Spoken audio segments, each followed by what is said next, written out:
Makenshi critiques, the Makenshi dick rides your favorite anime. Another one of these Moin Rages. I don't think I can use Moin Rage as a blanket term for me just criticizing something topical necessarily. So I think I'm gonna just consider Moin Rage to be any topic I have an axe to grind with, or I have something to say about, which goes into depth about my feelings about it. It's something that I have something to say about deeply or passionately about. So today's one's gonna be, I would say tough. A lot of people would say tough. It would be tough to do. But I think when you reach your tether, or when you reach the ceiling, or when you've kind of just reached the point where you're just exhausted from banging your head against it, that it becomes really easy to make a video like this. So today's Moin Rage is actually going to be about depression. So how does one rage about depression? What I want to say more about is the attitudes towards depression and anxiety, and how it's a lethal cocktail of things. Anxiety doesn't necessarily entail depression, and depression doesn't always include anxiety, because depression can be underlying, right? You're not necessarily an anxious person, and people who are depressed aren't necessarily anxious about the future, which is often the case, though anxiety for the future is often cited as one of the things that lead to depression. So for me, like you guys, some of you guys who follow me on Twitter might know that I did like a thread. I don't want to sound like I'm exploiting that thread. It's just I'm just not that guy. I was a very proud guy for most of my life. Like, there are certain things I won't divulge. There are certain things I won't talk about. Not because I thought it was weak, but because I thought that it's something I could get over. I thought it was always something that people could get over in general. And I used to really look down on people, particularly privileged people who were depressed and depressed particularly. Maybe not anxious, but actually depressed. Because I thought, what's this guy got to be depressed about? He's got everything. He's got money, he's got fortune, he's got cars, he's got loved ones, he's got big family, he's got children. What's he got to be depressed about? And I feel as though depression is such a nuanced thing. I don't think it's really understood, because depression can have three facets and three underlying issues. And I like to, and I've been thinking about this a lot the last couple of days, try to put tiers of fulfillment that need to be met in human beings, right, for them to be functional and to be mentally sane. So for me, thinking of over my life and the kind of issues I've faced and the kind of that depression that I've faced over the last 7 years, it falls into one or two of those categories. So the first category I'd say is emotional support. It is one tier. Emotional fulfillment is something that we need as human beings. The second one is spiritual fulfillment. That might be really exclusive to few people. Like, not everyone's spiritual. Some people are atheist. Some people subscribe to a different sort of belief, sort of existential belief. But I would say the second tier is spiritual fulfillment, at least for me. And 3 is material fulfillment. We do need in our day-to-day lives some sort of material fulfillment in a way, to feel that we're making progress, and that what I mean by material fulfillment is stuff like upward mobility. Knowing that I'm getting ahead in life, on the back of my hard work, that sort of thing, which is the kind of stuff that they incorporate into Maslow's hierarchy. But Maslow's hierarchy also includes forms of emotional fulfillment that need to be met in people to see them be successful. So for me, number one with emotional support, I feel as though that is the one I'm distinctly lacking in. I get along with people. I'm a sociable guy when I want to be. It's not when I need to be. I'm a sociable guy when I want to be, because I'm not always sociable, in life because I want to be. I just feel as though I just won't get anything out of being social with this person, that person. I do be respectful and kind to people. That's not what I mean. I mean, necessarily going out with friends. I could just say no, I'm not feeling sociable today because I'd rather do something else, that kind of thing. But I feel as though my connections with people, or at least lack thereof, maybe partially my fault and partially the fault of my circumstances, that I don't really have a sense of family, a connection or a bond to family. I used to really enjoy it when we were younger. When you're young and family see you as a child, like they still see you as this kid, they're just the kids of my sister, or the kids of my daughter or the kids of my, nephew or this, that, and the other, right? And they treat you as such, right? Buying you presents, buying you gifts, basic conversations. And then as you grow up, familiarity breeds contempt, as they say. So you start to realize, you see the cracks in the family, you see the glue start to come undone. This guy passes, that granddad passes, this grandma passes, this aunt passes, and everything falls apart, and there's a lot of disrespect, and you overhear language which you didn't really make sense of when you were young. This person backbiting, slandering that family member, and then it all falls apart, and then you kind of form your views. I feel as though I drifted away from my family after my mum passed. I'm not going to go too much into the reasons, but after my mum passed, I felt a disconnect from my family. I felt paranoid. People had to get you. People had to get to my mum. My mum was a good person. I felt as though they were all trying to undermine her, all her life, her family trying to undermine her, all that kind of stuff, all those stories I heard. So that informed my worldview about people and about trusting people and being paranoid about agendas and people's sincerity, even though that is the one thing I feel I need the most. Also, marriage is also another thing, an emotional fulfillment, about companionship, about knowing that someone loves you, you know what I mean? Because there are very few people in life that you could say, if you lived a full life, that love you. Your mum loves you, your dad might love you, traditionally they might love you, your brother, your sister might love you, your kids might love you, your wife or your spouse or your husband might love you, your partner might love you, you know what I mean?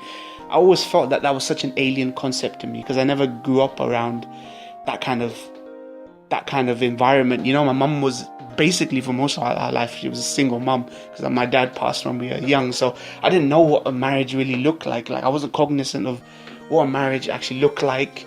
How does one of compromise work? I wasn't, there were some stories about my families and my uncles, aunts that really didn't put much faith into a tradition or arranged sort of marriage, Pakistani marriage, that kind of thing. So I was an idealist, but I was an idealist not because within the rigid, people assume the rigid system of religion. In fact, our religion, Islam, I'm Muslim, is actually much more free and liberating when it comes to that kind of thing. But we've forgotten that. Everything's about marriage convenience, everything's about status, everything's about wealth.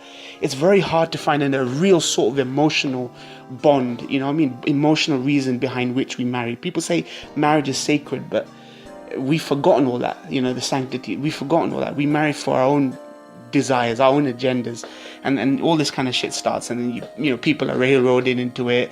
Families are judging you rather than an individual who wants to find happiness or marry for the sake of God, or if you consider that, right? So there's a lot of sanctimony involved in conversation like these, but I think this generation is starting to realize that there has to be an emotional fulfillment there. It just can't be a sham sort of marriage just for show, and then and then it all breaks down afterwards. But I'm not here to slander these things. It's worked for some people, other people it's not worked for. So it could be a me thing, it could be a them thing.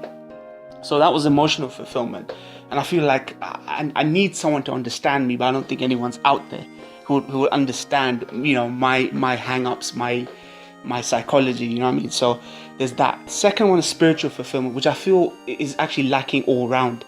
Generally in people, not even depressed people, but people try everything. They try booze, alcohol, drugs, sex.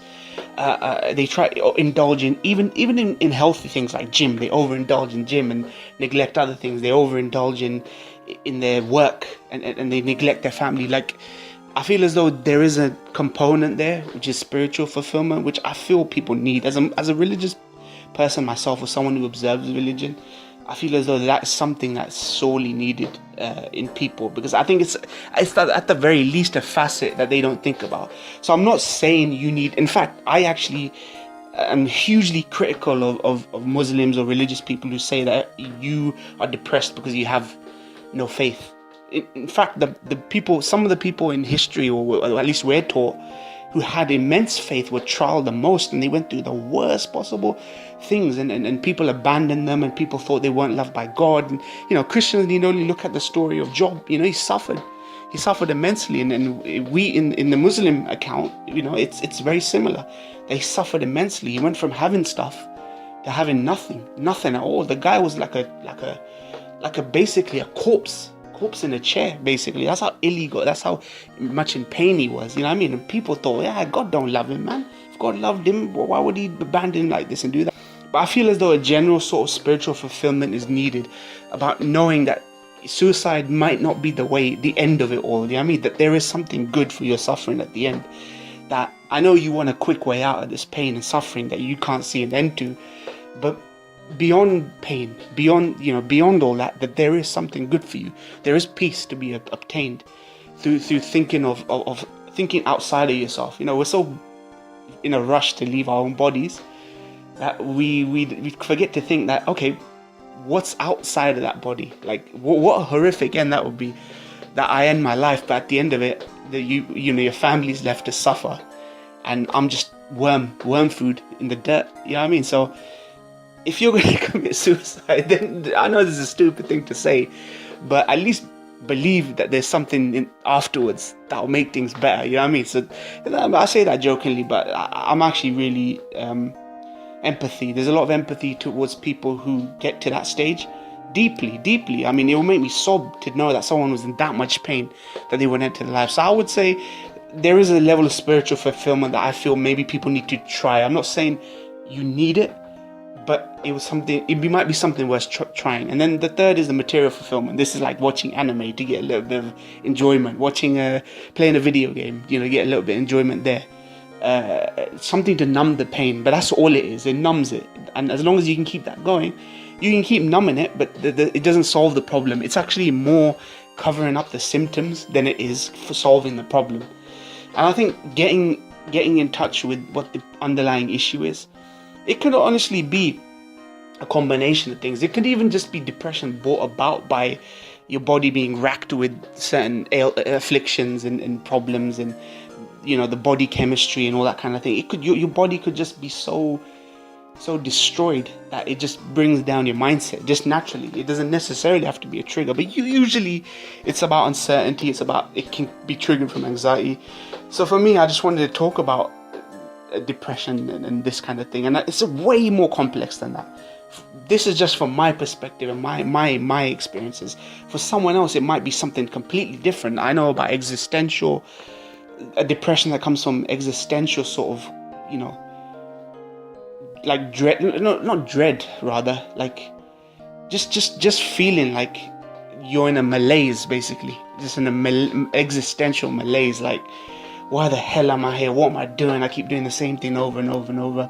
I can't get gratification from doing things that I know are good. You know what I mean? My job's not fulfilling. I'm not finding fulfilling. I'm not answering my calling in life is something, and people always try and look for their calling, and I feel as though I don't know what it is, because I try to be observant of my religion, and it helps me immensely. It's all that gets me out of bed, but I feel as though there's something missing. Like I just, you know what I mean, when you feel like you're born in the wrong time, that you wish you were born 100 years prior, or you wish you were born 100 years later. I know for people, just to be a little bit sympathetic to viewpoints that don't necessarily align with my own, but I bet there's wishing there are people who who are basically embroiled in gender politics and all that kind of thing, that wish they didn't live today, that they live 100 years from now when things may be better for them, where society might be more tolerant, accepting all this, that and the other, right? So not to diminish their pain, the stuff they're going through, it may be something that is helped 100 years from now, depending on how society goes. For me, I feel as though I wish I grew up 1,400 or 1,500 years ago, that I'd been brought up and born then, man. Because I feel as though I just don't get fulfillment, and I feel like nothing good's gonna happen. And I've got a lot to be thankful for. Honestly, I've got a lot to be thankful for. I got a house, no mortgage on it. I earn decently. I eat, I wake up every morning at peace. I've got issues over the last couple of years with, my mum dying and the circumstances of it being pretty so harrowing that it scarred me almost. You know what I mean? Like being in a van, in the back of a van with your mum next to you in a black body bag, a corpse in a black body bag, and as Muslims, we bury our dead really quickly within 3 days of their passing. It's like a rite of passage, like a religious thing, right? And everything needed to be done rushed, and trying to manage this yourself and trying to keep yourself together emotionally. I'm talking about something that took place 7 years ago, but it still kind of got me, and it actually pushed me more towards being more spiritually conscious, but it also made me feel like I disconnected from the world, and I just didn't get fulfillment from friendships, traditional friendships. I didn't know if there's a partner for me out there, a woman out there. If you can't imagine something, it's probably one of the most crushing things. I just could not imagine myself in a marriage, kids, happily ever after, picket fence, this kind of thing. I just couldn't imagine myself. I didn't know why that was. Because I grew up and I got along well with my female friends. I got along with female colleagues. I got along with people. I wasn't an antisocial guy. It's not the kind of issues that we normally try to disparage people who are otakus or weaves or basement. I never had those problems, but I just feel like disconnect. And I'm sure you guys out there who will listen to this have your own sorts of moments and depressions. But there's always that one chance, that one straw that, as I said, will break the camel's back. Like, how much can you bend, right? And I've trusted in God to not put a trial on me that is beyond my ability to carry. And it's something the Quran says, that we will never burden a soul more than it can bear. So, and some of you guys might scoff at that, because there are people who commit suicide, right? So clearly, for them, it was something a bit more for them to bear. But I think this, like I say, the other pillars of fulfillment need to be there. If someone's going through something suicidal, they absolutely fucking need the emotional fulfillment. They need family there. They need someone who's blood, or someone who gives a shit, who would, I hate to say take a bullet, even family wouldn't take a bullet for you, but you need to feel loved, man. And I feel as though, laughter, I had laughter. I have bouts of laughter in my life. I don't feel like, the only person I feel loves me in this life is God. So I put my faith, in Him totally. And I don't know what it is. People are going through their own problems, so much so that they just can't really fully care and commit.